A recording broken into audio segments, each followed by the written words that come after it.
Dans cette émission spéciale, je vais dévoiler les secrets des tours les plus célèbres et impossibles du régurgitateur vu sur Internet. En bonus, je révélerai aussi le mystère de l'homme coussin à épingle.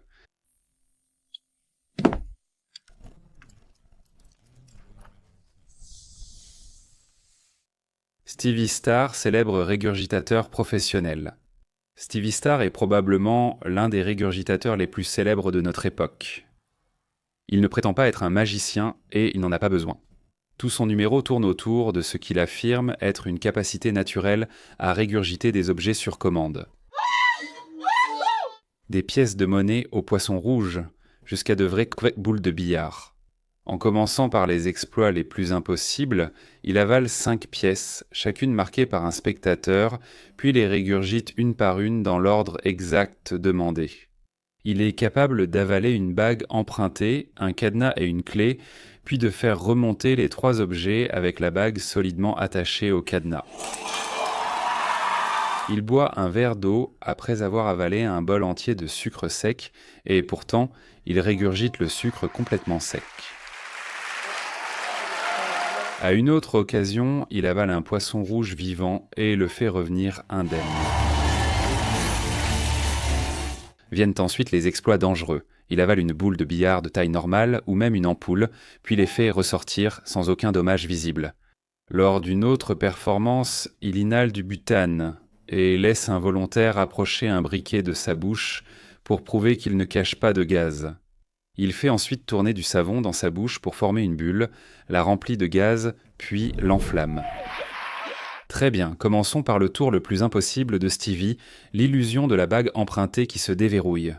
Si nous devions prendre chaque partie de sa performance au pied de la lettre, nous sommes censés croire qu'à un moment donné, la clé a trouvé la serrure, s'est tournée parfaitement et l'a ouverte, le tout immergé dans l'intérieur acide et totalement obscur de son tube digestif supérieur.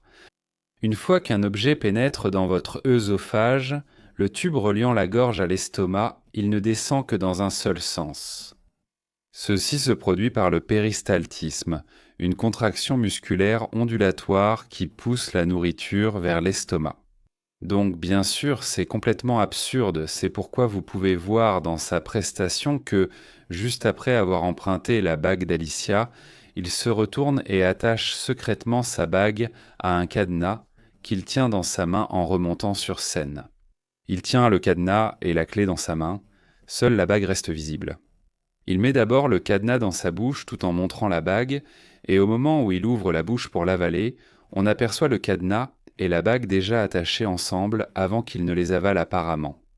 Voyons maintenant un autre exploit étrange, le tour de séparation du sucre et de l'eau. Stevie boit un verre à vin plein de sucre puis de l'eau, et plus tard recrache le sucre séparément, comme si son estomac classait tout. Un côté sec, l'autre humide. Donc si Stevie régurgite du sucre sec après avoir bu de l'eau, soit il stocke le sucre ailleurs, soit il ne l'avale pas du tout. Eh bien, le secret derrière ce tour est en fait un chargement rapide, ce qu'il a été surpris en train de faire à une occasion. À la fin de son tour, tandis que l'attention était sur l'animateur, Stevie a rapidement mis la main dans son manteau, porté quelque chose à sa bouche et avalé du sucre du verre à vin. Que contient exactement ce chargement ? C'est essentiellement une boule de sucre qui reste à l'état solide. C'est-à-dire que la boule de sucre extérieure agit comme une coque pour protéger la poudre de sucre sèche à l'intérieur.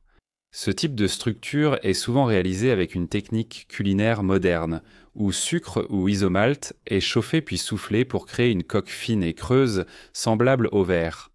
Cette coque permet de stocker du sucre sec. Lorsque la coque est écrasée dans la bouche, le contenu sec se répand instantanément. Ensuite, il y a cette affirmation particulière qu'il fait constamment. Et c'est vraiment, c'est épicé, mais c'est absolument sec comme l'os. Rien ne sera jamais humide, jamais. Rien ne sera jamais mouillé. S'il avale vraiment quelque chose puis le régurgite, cela devrait être mouillé. Il n'y a pas de faille anatomique ici. Tout le tube digestif supérieur est conçu pour garder les choses humides, afin qu'elles descendent en toute sécurité. Passons maintenant au tour de l'avalement du poisson rouge.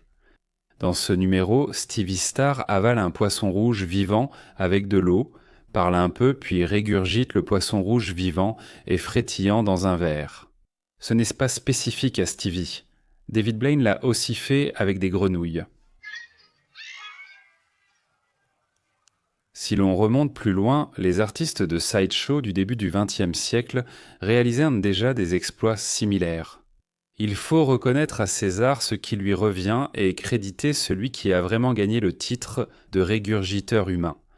Cet homme s'appelait Haji Ali, et contrairement aux illusionnistes que nous voyons aujourd'hui, sa méthode était l'acte lui-même. Haji Ali réalisait des exploits jugés impossibles médicalement, mais pourtant réels. Une célèbre performance filmée des années 30 le montre d'abord avalant de grandes quantités d'eau, puis de l'huile de kérosène. Avec une petite flamme déjà allumée dans un brasero devant lui, il régurgite d'abord l'huile de kérosène, la projetant comme un lance-flammes humain. Il fait cela plusieurs fois sur commande.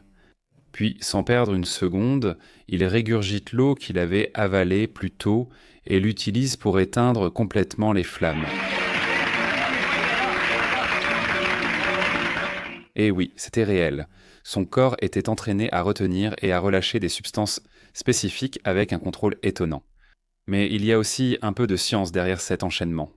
L'huile de kérosène est moins dense que l'eau et ne se mélange pas avec elle. Les deux forment des couches séparées lorsqu'elles sont ensemble. Ainsi, lors de ces régurgitations, l'huile de kérosène remontait d'abord, puis l'eau. Exactement l'ordre dont il avait besoin pour créer, puis éteindre le feu. David Blaine aurait appris le tour de régurgitation de grenouilles d'un artiste moins connu, Ian Brown, alias El Lurcho. Ian lui a appris comment régurgiter des grenouilles en toute sécurité. Il fait partie des rares personnes au monde capables de réaliser cet exploit. Une question que l'on pourrait se poser est la suivante. Comment se fait-il que l'acide gastrique ne tue pas la grenouille ? Les grenouilles sont sensibles aux variations de pH. Le pH normal de l'estomac humain est très acide, autour de 1,5 à 3,5, ce qui endommagerait normalement la peau de la grenouille et entraînerait sa mort assez rapidement. Pour y remédier, David Blaine boit beaucoup d'eau à l'avance, diluant ainsi l'acide et augmentant le pH. Mais même si la grenouille survit, comment David est-il immunisé contre ces toxines ? De nombreuses espèces de grenouilles produisent des substances chimiques nocives comme mécanisme de défense, et certaines portent même la salmonelle. Cette expérience l'a rendu plus prudent, choisissant des grenouilles non toxiques et moins susceptibles de transmettre des bactéries dangereuses. Ian a montré à Blaine comment avaler des grenouilles en buvant beaucoup d'eau avec du bicarbonate, neutralisant ainsi son estomac. Il a cependant largement disparu d'Internet à cause de nombreuses controverses et d'un profond mépris pour l'exposition ou la critique. Sa chaîne YouTube, auparavant remplie de vidéos de démonstrations de régurgitation, a désormais s'en été entièrement vidée. Même si ce que fait Stevie en régurgitant des poissons est peu des possibles, ce numéro précis réalisé avec Penn et Teller pose un problème majeur, sur lequel je reviendrai dans un instant. Passons à un autre numéro où Stevie inhale une bouffée complète de fumée de cigarette, puis il expire doucement dans une bulle de savon flottante. Il parle littéralement avant d'expirer la fumée dans la bulle, mais si la fumée avait réellement été dans ses poumons, elle se serait échappée au moment où il a parlé. Le même problème se pose lorsqu'il inhale du gaz butène, puis le recrache dans une bulle de savon et l'enflamme.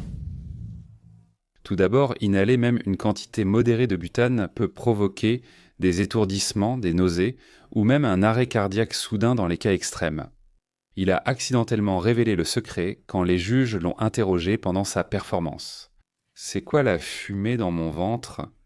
Quand il dit que la fumée est dans son estomac, il veut dire qu'il ne l'inhale pas dans ses poumons, mais l'avale. C'est comme quand on avale de l'air puis qu'on le rote. Le terme approprié pour cela est aérophagie, mais pour faire simple, il avale la fumée ou le gaz dans son estomac, pas dans ses poumons. Une fois que c'est dans son estomac, il utilise son contrôle de régurgitation pour le faire remonter sous forme de gaz, comme un rot, et le pousse dans la bulle de savon. Donc rien n'entre ni ne sort de ses poumons. Tout se passe entre son estomac et sa bouche. Ici, vous pouvez le voir roter le butane pour le faire ressortir. Quand il avale et rote la fumée, un peu reste dans son estomac, expliquant pourquoi à la fin il avale encore de l'air. Cette bouffée d'air aide à expulser la fumée restante de son estomac, lui permettant ainsi de la chasser totalement de son corps. Ce n'est que la partie émergée de l'iceberg. Avaler une boule de billard ou une ampoule, c'est autre chose. L'œsophage mesure seulement environ 25 cm de long et environ 2 cm de large, juste assez pour que la nourriture puisse passer. Une boule de billard ordinaire mesure environ 5,7 cm de diamètre. Même une version plus petite, comme pour les accessoires de magie, mesure environ 4,4 cm, ce qui dépasse la capacité de l'œsophage humain. L'œsophage moyen d'un adulte a un diamètre au repos de seulement 2 à 3 cm. En fait, une balle mesurant plus de 4 cm ne passerait même pas la gorge, encore moins entrerait dans l'œsophage. Le pharynx supérieur et l'entrée de l'œsophage déclencheraient immédiatement le réflexe nauséeux, et une obstruction physique se produirait avant même que l'objet n'entre dans le tube digestif. Et même si purement hypothétiquement, il avait réussi à forcer la balle à descendre, il y a un problème visuel flagrant. On ne voit jamais de renflement ni aucun signe indiquant qu'un objet volumineux descend dans sa gorge. Un objet de plus de 4 cm de large devrait provoquer une protrusion visible à l'avant du cou. C'est une preuve évidente que la balle n'est jamais entrée dans l'œsophage. On ne peut pas affirmer que, parce que la balle n'est jamais descendue dans sa gorge, elle était forcément cachée au fond de sa bouche. Après tout, un autre magicien, McNorton, connu sous le nom du Grand Waldo, réalisait aussi des soi-disant tours de régurgitation. Par exemple, il avalait un citron, tirait une bouffée de fumée, puis semblait régurgiter le citron. Avec tout le respect, il est clair qu'il ne l'a même pas avalé, donc qualifier son numéro de régurgitation est exagéré. Il le garde coincé au fond de sa bouche, comme l'indique la position inconfortable de sa tête et la bosse ici. Mais dans le cas de Stevie, on ne voit pas vraiment une telle bosse, ce qui montre clairement que ce n'est pas coincé au fond de sa bouche. Il ouvre même la bouche. En revanche, McNorton ne peut pas faire ça, car cela révélerait où le citron est réellement caché. Et pour découvrir où Stevie l'a caché, il faut commencer par analyser son visage à la recherche d'indices. Lors de certaines performances, des irrégularités subtiles apparaissent sur son visage. Sa lèvre supérieure semble asymétrique avec une courbure irrégulière qui dévie de la structure anatomique standard. Cela est particulièrement visible lorsqu'il sourit ou étire sa bouche lors de la production d'objets. La zone entre sa lèvre supérieure et son nez, le philtrum, paraît aplati ou sous-développé, ce qui est un trait courant chez les personnes présentant une anomalie faciale médiane. De plus, son arcade dentaire supérieure présente des irrégularités, comme un espace entre les incisives centrales et un léger désalignement des dents adjacentes. Ces caractéristiques résultent souvent de troubles du développement des os et muscles du visage et de la mâchoire, notamment chez les personnes nées avec une fente palatine. Ces traits visibles, ainsi que la façon dont il évite de parler à certains moments de son numéro, en particulier lorsqu'il semble stocker de gros objets à l'intérieur de lui, suggèrent qu'il pourrait avoir une fente palatine non réparée ou seulement partiellement réparée, ce qui entraîne une condition appelée insuffisance vélopharyngée. Mais il y a un dernier indice qui scelle pratiquement l'affaire, et ce n'est pas théorique. Dans plusieurs vidéos en haute résolution et clairement sur ces 2 captures d'écran en gros plan, on peut voir une cicatrice subtile mais indéniable qui part de la base du nez de Stevie et descend verticalement jusqu'au centre de sa lèvre supérieure. Ce n'est ni une ride ni un effet lumineux. La cicatrice reste visible, précisément à l'emplacement habituel d'une chirurgie de la fente labiale. Bien qu'elle ait diminué avec l'âge, sa présence renforce l'idée d'une naissance avec une anomalie de la fente labiale. Lorsque vous combinez cette preuve visible avec son asymétrie faciale, ses irrégularités dentaires et l'espace inhabituellement important qu'il semble avoir dans sa cavité nasale, la cicatrice devient la confirmation physique la plus indéniable de toutes. Plus simplement, Stevie Star n'a pas la barrière séparant l'arrière de la bouche du nez. Cette barrière est formée par le voile du palais qui est censé se soulever et bloquer le passage nasal pendant la déglutition et la parole. Cette condition est souvent due à une fente palatine, malformation congénitale où le toit de la bouche ne se ferme pas totalement, laissant une ouverture entre la gorge et la cavité nasale. Normalement, cette condition est traitée tôt dans la vie par une intervention chirurgicale. Dans d'autres cas, des implants prothétiques ou une orthophonie peuvent aider à réduire les effets. Malgré l'intérêt médical pour ses capacités apparentes, Stevie a refusé de donner son corps à la science. Une décision qui a encore accru la curiosité sur sa physiologie. Non seulement cela, mais lorsque vous prenez en compte d'autres indices que je vais bientôt souligner, cette condition devient la seule explication qui ait vraiment du sens. C'est la seule chose qui pourrait réellement rendre cette capacité possible. Remarquez comment il se comporte pendant le tour. Après avoir apparemment avalé la boule de billard, il cesse soudainement de parler. Dans la plupart de ses numéros, Stevie parle en faisant ses tours. Mais au moment où la boule entre, il se tait. Mais lorsqu'il se produit avec Penn et Teller, il parle un instant, et c'est là qu'on remarque quelque chose de suspect. Je veux que tu écoutes sa voix avant et après qu'il avale la boîte de pellicule de caméra. Pour te donner la boîte... Remarque que sa voix a clairement changé. Elle devient soudainement plus nasale, étouffée et légèrement plus aiguë, presque comme s'il parlait avec le nez pincé. C'est parce que si quelque chose est coincé dans la cavité nasale, comme une boule de billard, cela bloque le passage de l'air entre le nez et la bouche. Maintenant, même si nous ne pouvons rien confirmer sans dossiers médicaux concernant son palais fendu, le passé de Stevie aide à comprendre cela puisqu'il l'a mentionné à plusieurs reprises. Ayant grandi dans un orphelinat, il est probable qu'il n'ait pas eu accès à des soins médicaux appropriés. S'il était né avec un problème de fente, il y a de fortes chances que seule la partie visible du visage ait été traitée, tandis que le défaut interne, comme un voile du palais manquant, ait été laissé tel quel. Il a clairement beaucoup d'espace dans sa cavité nasale, à tel point qu'il peut non seulement y ranger une boule de billard et une ampoule, mais même quelque chose d'aussi grand qu'une clé multifonction de voiture. Vous remarquerez aussi comment il place la clé de voiture de façon à ce que l'extrémité pointue soit dirigée vers le bas et que la clé de voiture soit orientée vers le haut. Voilà à quoi cela ressemblerait si nous pouvions voir à travers lui comment la clé de voiture est rangée dans sa cavité nasale, après quoi il recrache la pièce qui se trouve à la base de sa gencive. Je vais maintenant parler du tour qu'il a fait avec Penn et Teller. Stevie commence par montrer un petit boîtier de pellicule photo et dit au public qu'il va d'abord avaler le couvercle. Il tend le boîtier vide et un stylo à Teller, lui demandant d'y apposer une marque unique pour prouver qu'il s'agit du même boîtier ensuite. Pendant que Teller le marque, Stevie avale un poisson rouge vivant. Ensuite, le boîtier est rempli d'eau. Stevie déclare qu'il va avaler le boîtier rempli d'eau, localiser le poisson et le guider dans le boîtier, puis retrouver le couvercle dans son corps et le refermer, le tout en interne. Après un moment, il fait exactement cela et sort de sa bouche le boîtier désormais scellé. Ensuite, lorsque le couvercle est retiré et que l'eau est versée, le poisson apparaît. Le secret derrière ce tour, c'est d'abord que Penn et Teller, qui se produisent aux côtés de Stevie Star, sont complices du plein main du tour. Stevie n'est pas présent sur scène pour les tromper. En fait, les trois sont là pour tromper le public. Juste avant qu'il ne réalise son numéro, Teller a présenté son célèbre numéro des pièces en poisson. Et si tu n'es pas déjà membre de ma chaîne, qu'est-ce que tu attends ? Je l'ai déjà couvert, alors assure-toi de rejoindre et de devenir membre de la chaîne pour avoir accès à des révélations exclusives réservées aux membres, jamais publiées sur Internet.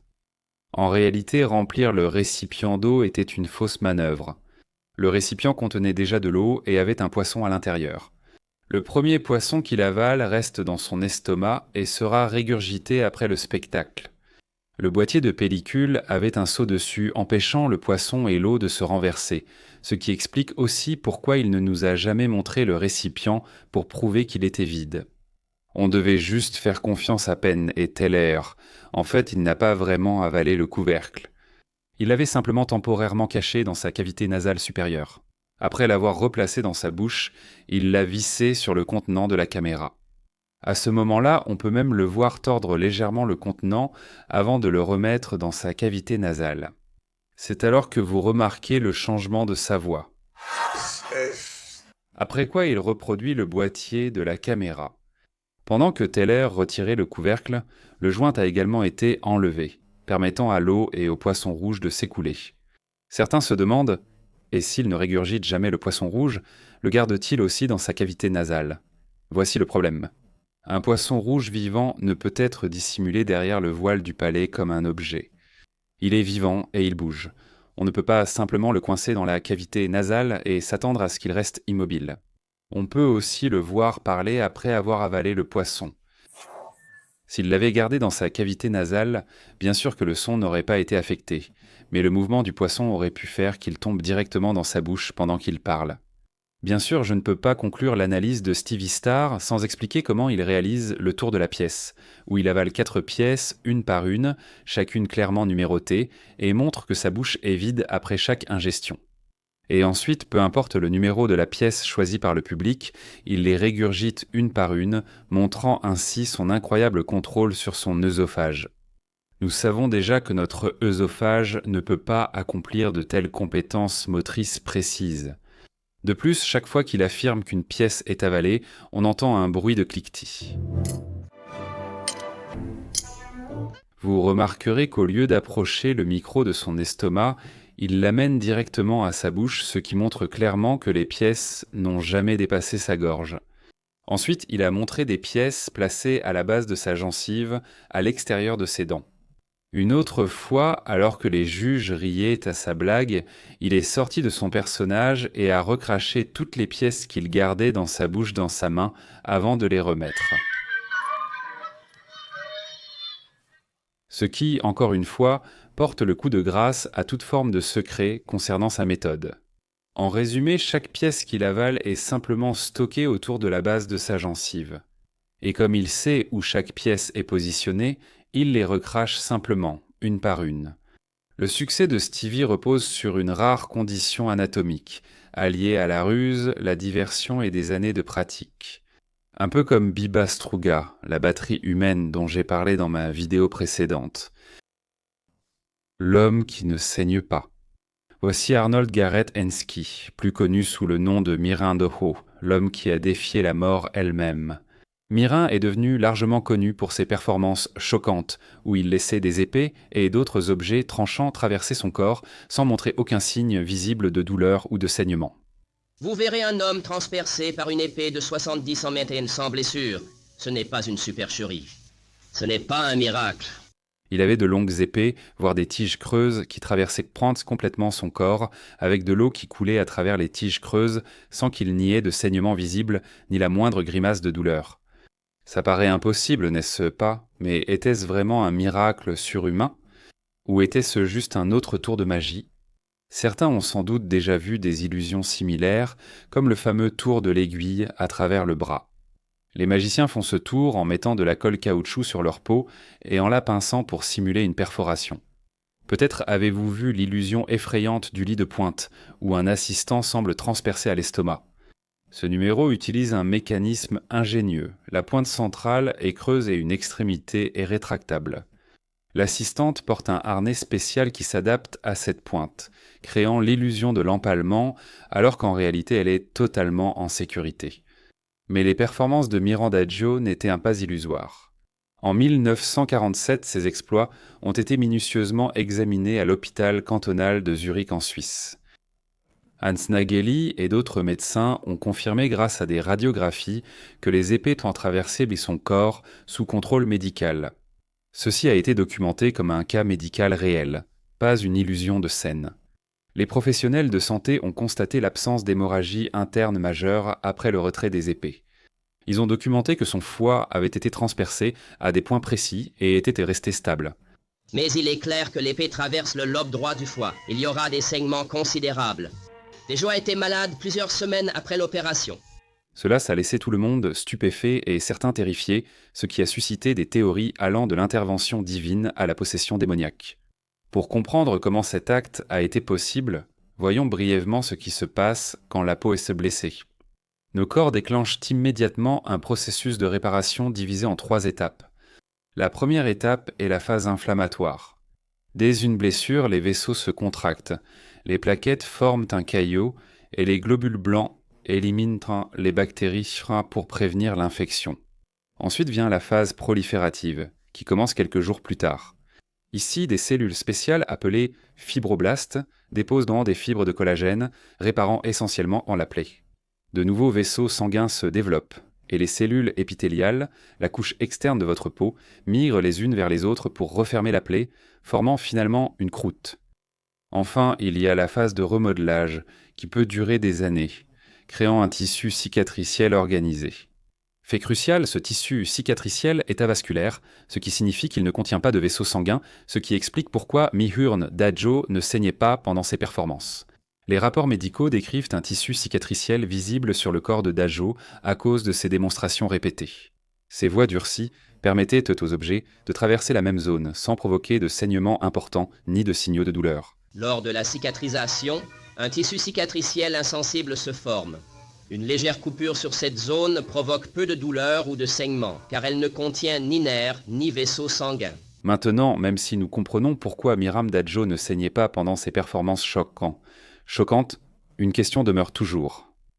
Comment diable n'a-t-il pas ressenti de douleur? Après tout, pense et sa peau est quand même transpercée. La clé se trouve justement dans ces cicatrices dont nous venons de parler. Lorsque votre corps forme du tissu cicatriciel, il ne bloque pas seulement les vaisseaux sanguins. Il peut aussi bloquer les terminaisons nerveuses. Les nerfs peuvent se régénérer, mais le tissu cicatriciel, dense et rigide, empêche parfois leur reconnexion complète.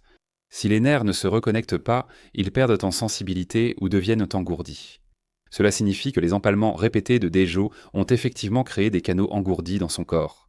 Les nerfs responsables de la douleur intense ne fonctionnaient pas, lui permettant de supporter calmement ses exploits apparemment insupportables. Mais allons plus loin. Même avec le tissu cicatriciel créant ses chemins moins sensibles, les tissus humains restent mous et vulnérables. Un léger mauvais alignement pourrait causer de graves blessures, voire pire.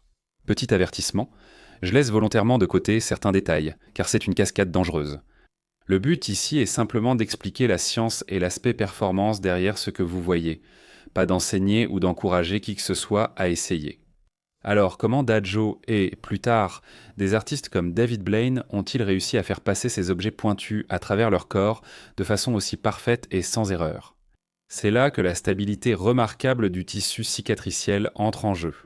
Le tissu cicatriciel n'est pas aussi flexible que la peau normale. Il est rigide et résistant, créant presque un tube protecteur intégré à l'intérieur du corps. Cette rigidité signifie qu'une fois que l'épée est correctement alignée, le trajet reste stable, ce qui réduit considérablement le risque d'endommager les organes ou tissus environnants. Mais ne vous y trompez pas, le succès de cet acte dépend fortement des mains sûres et de la guidance précise d'un assistant médical de confiance. Même la moindre erreur d'angle ou de force pourrait avoir des conséquences catastrophiques. Miranda Dajo n'était pas seul à réaliser ces actes choquants. Des artistes contemporains, notamment David Blaine, ont présenté des exploits similaires. Vous vous souvenez peut-être de la vidéo virale de Blaine avec l'humoriste Ricky Gervais, où il enfonce calmement une longue aiguille à travers son bras, totalement impassible. Dans une autre démonstration, Blaine utilise un pic à glace, transperçant sa main de part en part. Vous pourriez penser, c'est un magicien, donc c'est sûrement faux. Étonnamment, une radiographie a confirmé que le pic à glace a réellement transpercé la main de Blaine. L'explication? Exactement la même que celle de Mirin. Les perforations répétées forment des canaux de tissu cicatriciel, bloquant nerfs et vaisseaux, ce qui permet à Blaine de performer sans douleur ni saignement. Maintenant, il y a une chose que je veux souligner dans le cas de David Blaine ici. La traversée du biceps par quelque chose de pointu diffère légèrement de celle de la main. On dirait un tour de magie. Pour moi, ça ne ressemble vraiment pas à un tour de magie. Mais attends, il y a des vaisseaux sanguins et tout le reste. Eh bien, c'est un très petit trou comparé à... Non, c'est un bon signe. Et il y a du sang sur l'autre trou. Oui, c'est parce que t'as touché quelque chose. Dans le biceps, la partie centrale du muscle contient moins de nerfs principaux et de gros vaisseaux sanguins comparé à la main, qui est remplie de structures sensibles. Si cela entre en contact avec un nerf, ce serait quand même extrêmement inconfortable. Continuez. Attendez. Oh. Attendez. Oh. Que s'est-il passé? J'ai touché un nerf. Oh, Jésus. Non. Allez, mec. Tu l'as placé ailleurs et touché les nerfs. Ouais, mais si je te bousille le bras, mec, et que tu ne peux plus t'accrocher au ballon, et après, YouTube m'en voudra. Mais la plupart du temps, il peut complètement les éviter. Contrairement aux démonstrations avec la main où Blaine s'appuie sur un seul trajet fixe qu'il utilise à chaque fois, avec le biceps, il peut travailler sur des zones très précises du muscle grâce à ses connaissances anatomiques. Je tenterai de passer tout droit. Comme juste là? Non, j'irai plus bas, à l'intérieur, juste. Comme là? Oui, D'accord. oui, je ferai comme ça. Attends.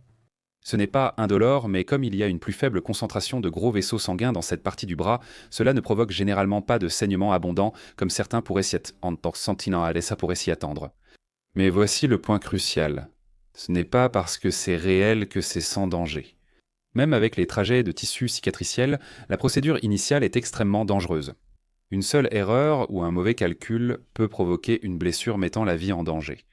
N'essayez jamais quelque chose comme ça, quelles que soient les circonstances. Mais ces perforations précises dans le foie de Mirin d'Ajo, n'est-il pas normalement fatal de blesser un organe vital ? Fait intéressant, le foie est l'un des organes les plus résistants du corps. Il régénère les tissus même si 70% sont endommagés, rendant possible les greffes partielles de foie. Dans des contextes médicaux contrôlés comme les biopsies, de petites blessures peuvent guérir naturellement sous supervision professionnelle. En dehors d'un environnement médical, cela serait extrêmement dangereux. Le foie se compose de segments, chacun avec son apport sanguin propre. Donc, si la ponction est soigneusement guidée vers une zone à faible risque, la probabilité de toucher une grosse artère ou une veine diminue considérablement. La littérature médicale le confirme. La plupart des lésions mineures du foie, comme celles causées par des coups de couteau ou des aiguillons de biopsie, guérissent d'elles-mêmes. Selon une revue de chirurgie traumatologique de 2020, plus de 80% des lésions hépatiques aux urgences sont bénignes et ne requièrent qu'un repos surveillé, sans chirurgie. Les rapports médicaux montrent qu'un objet étranger peut parfois limiter brièvement le saignement, mais cela reste très dangereux et nécessite une prise en charge hospitalière.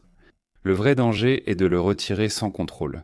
Ainsi, lorsque Dajo a fait passer plusieurs fois des épées par la même cicatrice, Cela explique pourquoi l'épée est toujours insérée aux mêmes endroits et par le même homme. il a sans doute évité tout nouveau traumatisme ou saignement. Ce sont les faits selon un scientifique. En attendant, Myriam Desjos vit et mange comme tout le monde. Une exécution précise est ici cruciale. La moindre erreur pourrait provoquer une hémorragie interne grave, ou la mort. En ajoutant une autre dimension fascinante, les professionnels de santé qui ont étudié Dajo ont suggéré que l'hypnose jouait un rôle majeur. Dajo affirmait avoir vécu des expériences mystiques en Inde, poussant beaucoup à penser que des mystiques indiens l'avaient hypnotisé pour lui faire croire à son invulnérabilité. Des mystiques indiens ont appris à Dajo à laisser passer des épées dans son corps sans se blesser. Ils l'ont convaincu de les laisser essayer. L'hypnose est désormais scientifiquement reconnue pour réduire ou éliminer la douleur. Sous hypnose, le cerveau change sa manière de traiter les signaux de douleur. De nombreuses études en IRMF montrent que sous hypnose, l'exposition à la douleur réduit l'activation des zones cérébrales liées au traitement de la douleur.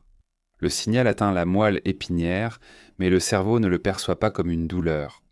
L'hypnose fonctionne grâce à l'attention focalisée et à la suggestion. Ce n'est ni du sommeil ni du contrôle mental. C'est un état de transe où le sujet devient très réceptif à des signaux spécifiques. L'hypnose clinique a été utilisée dans des domaines allant de la chirurgie dentaire à l'accouchement, en passant par la gestion de la douleur chronique, remplaçant parfois complètement l'anesthésie.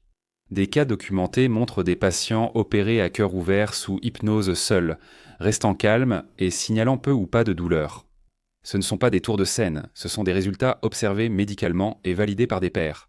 En spectacle, des hypnotiseurs comme Darren Brown appliquent dans ces principes. Avant le spectacle, les volontaires sont choisis selon leur réceptivité à l'hypnose. Ceux qui réagissent bien reçoivent des inductions hypnotiques avant le spectacle. Ensuite, lors de la démonstration en direct, Brown donne des indications verbales pour les plonger en transe, pince leur peau ou même enfonce une l'aiguille à travers leur peau sans douleur apparente. Le résultat semble spectaculaire, mais il repose sur de véritables mécanismes psychologiques. Pour Dajo, des rapports des années 40 indiquent qu'il aurait appris l'hypnose auprès de mystiques indiens lors de ses voyages.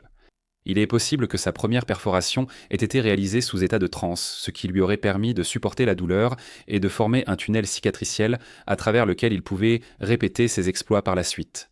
Aussi étonnante que soient dans les prouesses de Miranda Dajo, elles comportaient d'énormes risques.